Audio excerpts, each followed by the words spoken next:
Please stick around this afternoon on Beat 103.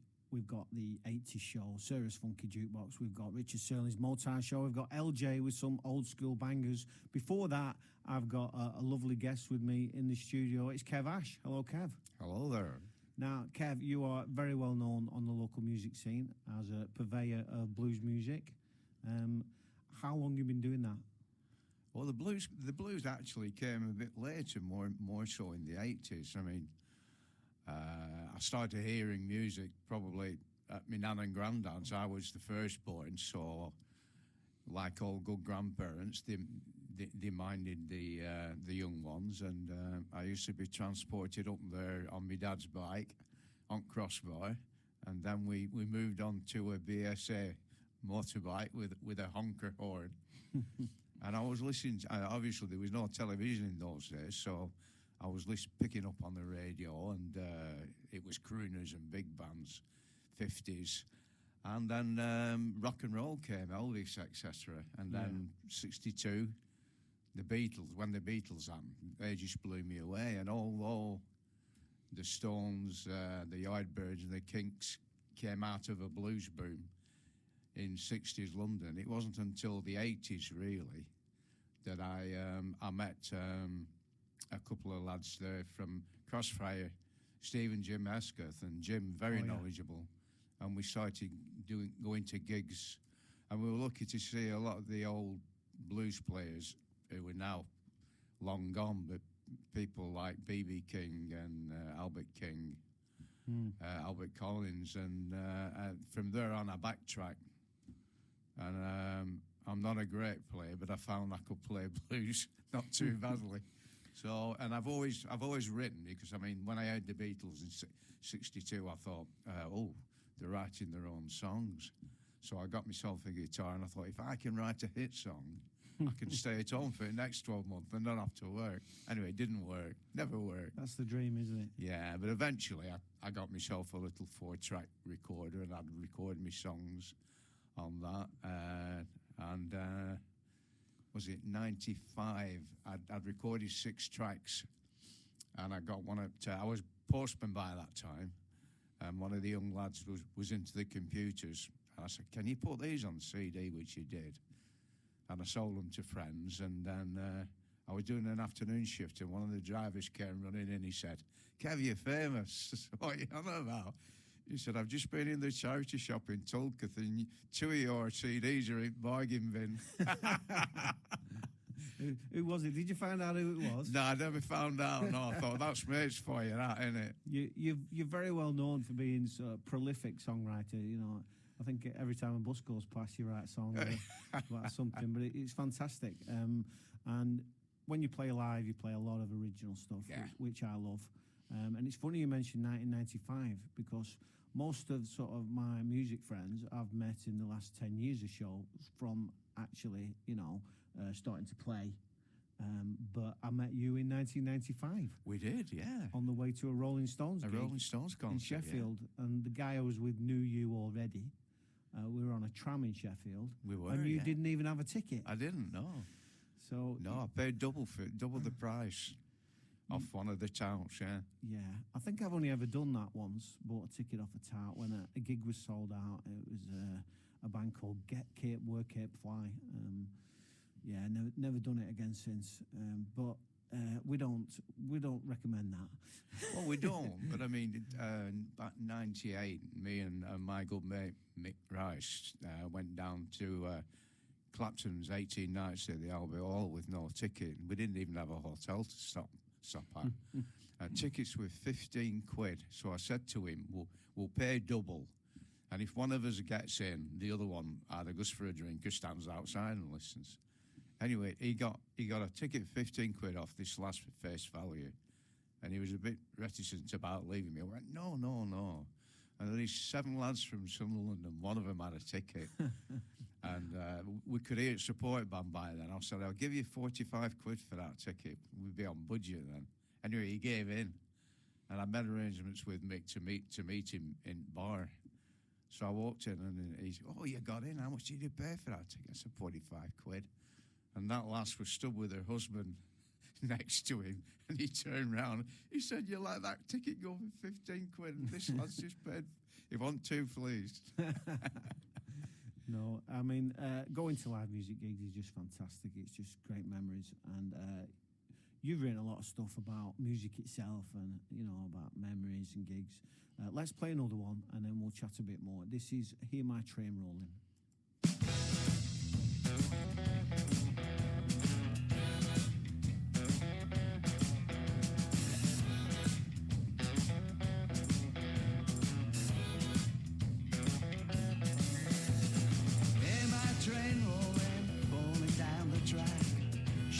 Whistle blowing, good to have me back. In my train rolling down the track. She'll hear that whistle blowing, good to have me back.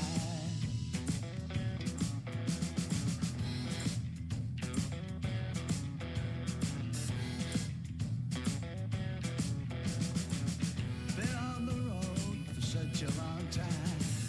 Can't wait to get back to the love that's mine. Been on the road for such a long time. Can't wait to get back to the love that's mine.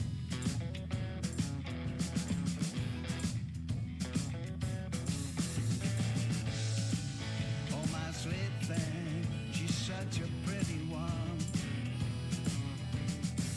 She'll hear that whistle blowing on this train I'm on.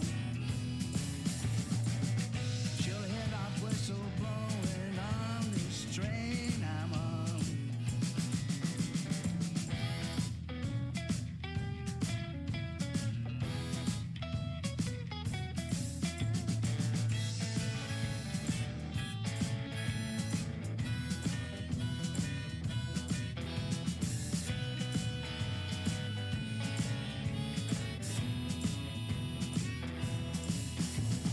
Hear my train rolling, bound for paradise. Sweet thing on the platform, paradise is nice. Hear my train rolling, bound for paradise. I got the sweet thing on the platform. I got the sweet thing on the platform. I got the sweet thing on the platform. They say paradise is nice. You're listening to the Best of Preston show on Beat 103 with me, Rolly, and I'm with Kev Ash, who is a bit of a blues legend. Well, very much. Now, don't overdo it. On the Preston scene, knows everybody. Everybody knows him. And I've known him for quite some time myself. One of my favourite stories from Kev involves a Christmas song, and that's one of my favourite songs of Kev's. And you wrote it for a competition many years ago. It didn't quite win, did it? It certainly didn't. No. My original song didn't win, and it was what annoyed me was it was Brenda Lee's "Rocking Around the Christmas Tree" won it. With whoever did it, just put different lyrics to the backing track. So for me, that wasn't an original song. So I wrote him a very irate letter. I didn't get a reply. It didn't get me anywhere. Wasn't that the old Red Rose Radio? Red Rose Radio, yeah. Incredible stuff. But yeah, how many songs do you think you've written, Kev? I'd say about 100.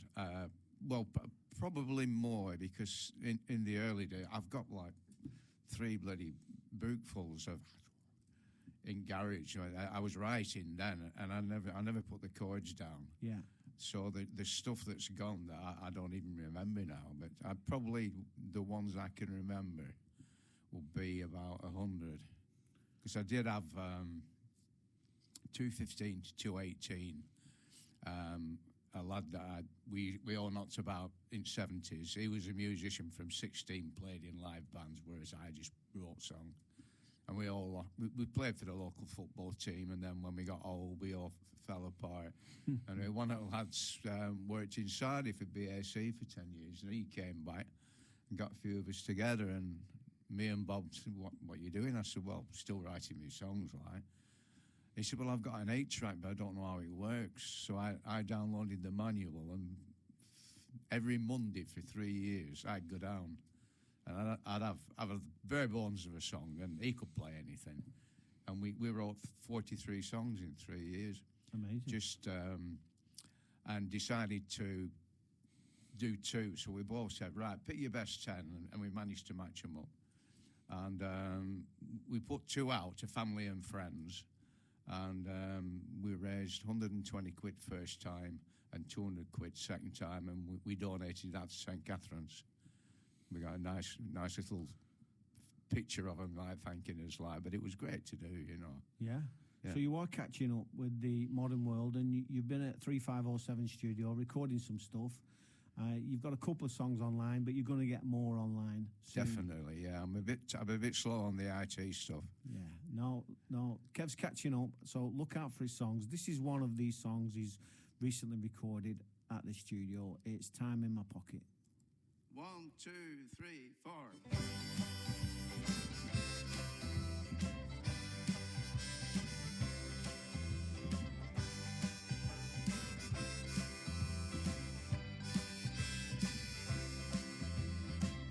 Sunday morning, take the dog for a walk. Back home, brewing a talk. Read the Sunday papers. Have a laugh and a joke. I got time in my pockets, and my pockets are full. I got time on my hands today. Dream my life away.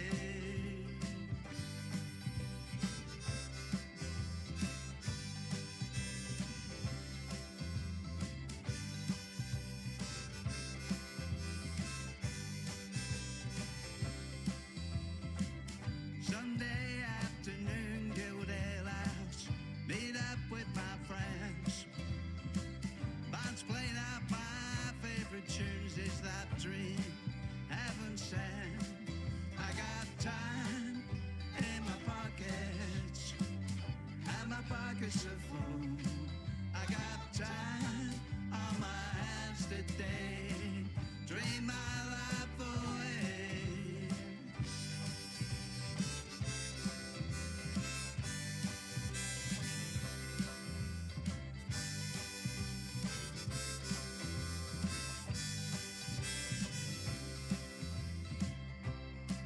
Will the good times ever come back around? Just see my old friends back in town, having a drink, just having fun, instead of living under the gun.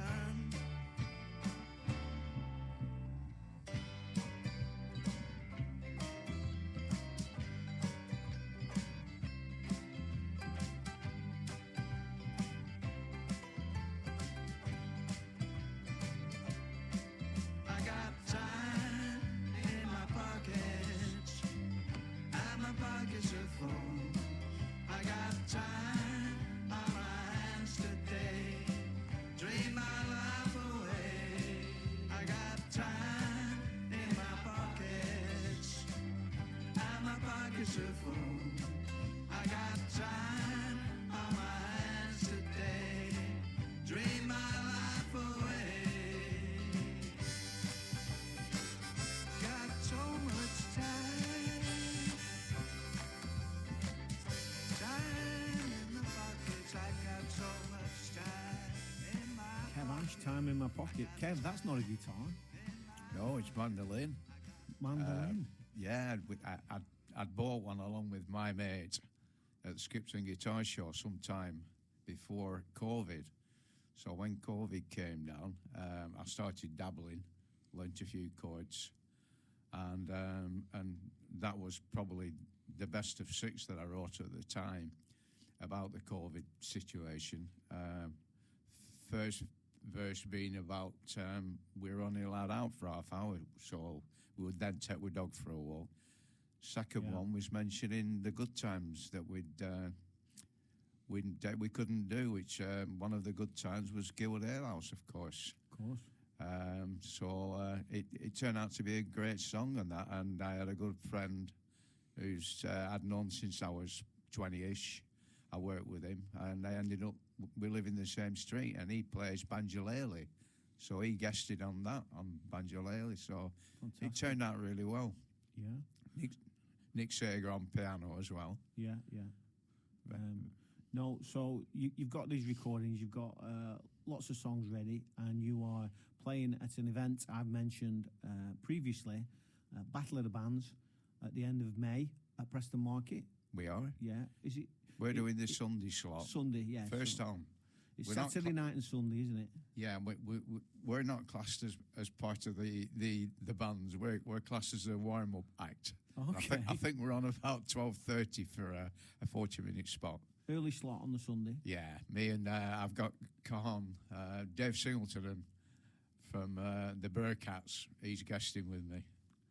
Please support that event. It's a charity event. There's loads of local bands and artists on Saturday night. That's Saturday as well, yeah. And Sunday, yeah. all day Sunday, Saturday 30th of May, Sunday 31st of May. I believe there's a small charge for wristbands, but There is, yeah. it's all going to a fantastic cause, Rosemere Cancer. Thanks for coming in, Kev. My pleasure. Loved it. I'm going to play a track from an artist, a Preston artist that most musicians will know around Preston that I haven't played before. He's an incredible instrumentalist. It's Jamie Brewer.